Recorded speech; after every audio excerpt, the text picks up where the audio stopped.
Hello, je suis Lucille, graphiste et web designer en freelance, connue sous le pseudo de Risingcom, et j'aide les entrepreneurs à créer leurs outils de communication.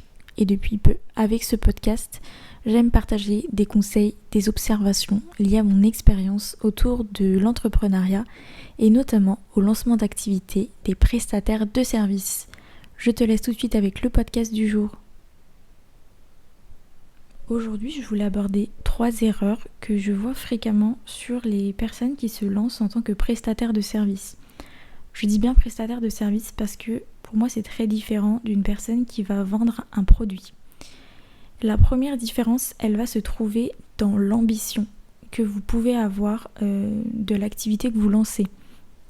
Aujourd'hui, si on regarde en termes de success story, qui c'est qui vous vient ? Il vous vient soit des formateurs et des grands conférenciers, qui sont des gens au final qui sont devenus des produits puisqu'ils vendent de la connaissance. Et à partir du moment où vous pouvez diffuser le même produit, enfin la même chose à plusieurs personnes en même temps, c'est un produit. Le propre du service, c'est qu'il est unique, quoi qu'il arrive, il y aura toujours une petite différence et que vous pouvez rarement le dispenser à plusieurs personnes en même temps. Sauf cas de personnes qui vont faire par exemple, cours de yoga en groupe par exemple. Mais sinon, à partir du moment où vous pouvez dispenser une connaissance que les personnes emmagasinent en même temps, c'est un produit. L'expérience, c'est un service. Par contre, la connaissance, c'est un produit.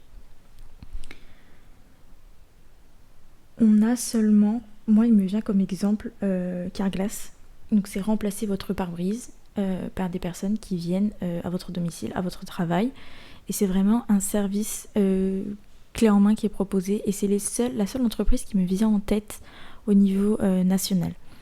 Les seuls autres qui peuvent exister que je vois, ça peut être par exemple la Poste ou les services de livraison, DPD, Colissimo, Relais Colis, les choses comme ça. Mais en termes de success story, on va dire qu'on a connu mieux, dans le sens où il y a quand même beaucoup de controverses autour de tout ça, il y a beaucoup de services qui sont du coup publics aussi maintenant, donc c'est pas vraiment la success story qu'on a dans notre tête. Donc déjà, il faut vraiment remettre ça en perspective. Si vous êtes prestataire de service, vous allez rayonner au niveau local. Aujourd'hui, les gens qui rendent des services sont des gens au niveau local. Ça peut s'agrandir jusqu'au niveau régional si vous aimez bouger et tout ça, mais votre rayonnement sera surtout local. Et c'est là aussi que sera votre succès. Si vous passez dans le fait de transmettre des connaissances à un plus large public, on passe vraiment dans le produit. Et pour moi, l'information est un produit. Ça peut être une personne de votre entourage, ça peut être une personne de votre ville ou de la ville d'à côté, un concurrent, peu importe, mais quelqu'un dont le succès ou le parcours vous parle.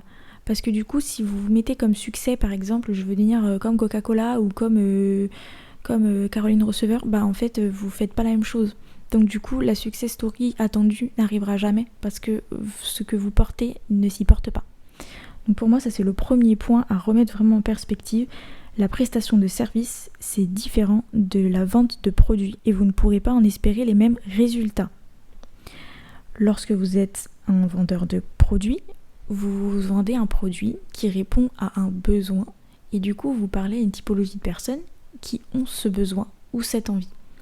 Lorsque vous êtes prestataire de service, vous pouvez souvent vous adresser à un panel de personnes extrêmement large. Par exemple, je suis maçon, je peux clairement construire une maison, une piscine, je peux faire un garage, je peux faire, un mur, je peux faire plein de choses. Par contre, qu'est-ce que j'ai envie de faire ? Donc avec qui j'ai envie de travailler ?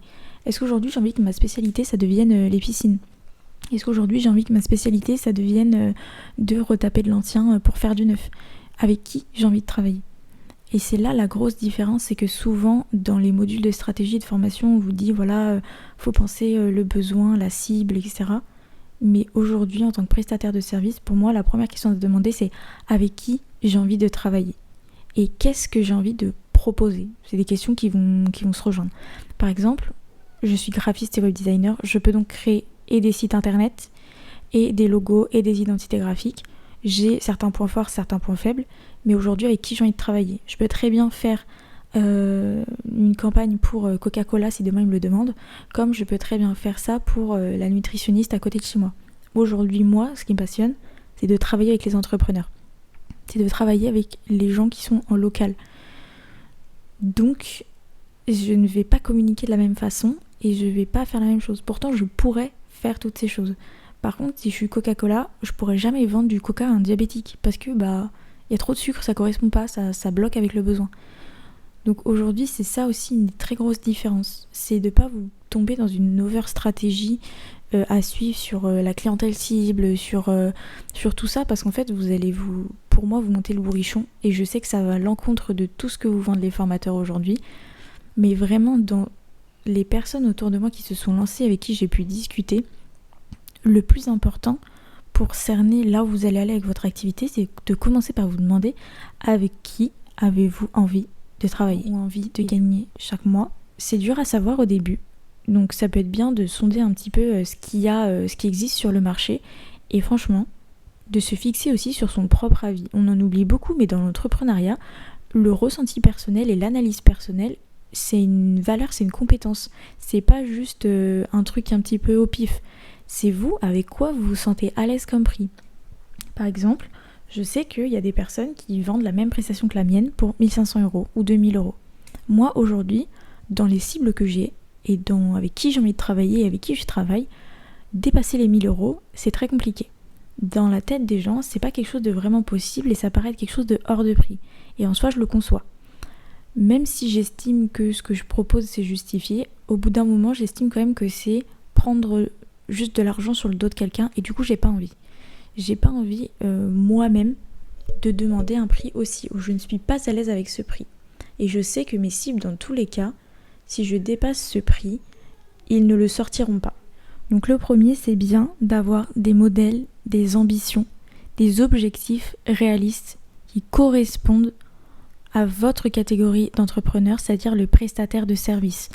Trouvez un concurrent, un proche, une autre personne d'un autre milieu, mais qui vous inspire et qui est lui-même prestataire de service. C'est important. Le deuxième point, travaillez avec qui vous avez envie de travailler et sortez-vous de la tête l'idée de besoin, de choses comme ça. Dans tous les cas, dans 95% des cas, les personnes qui se lancent à leur compte viennent avec une idée d'activité qui repose sur un besoin qu'elles ont elles-mêmes expérimenté, sur un besoin qu'elles ont vu dans leur profession précédente ou qu'elles ont manqué elles-mêmes. Donc en fait, le besoin, il est là, et le type de cible, vous l'avez déboursé. Donc pas combien elle peut financièrement, mais combien elle est prête à débourser et avec quel prix vous êtes à l'aise. On va venir me parler directement sur Instagram. Une belle journée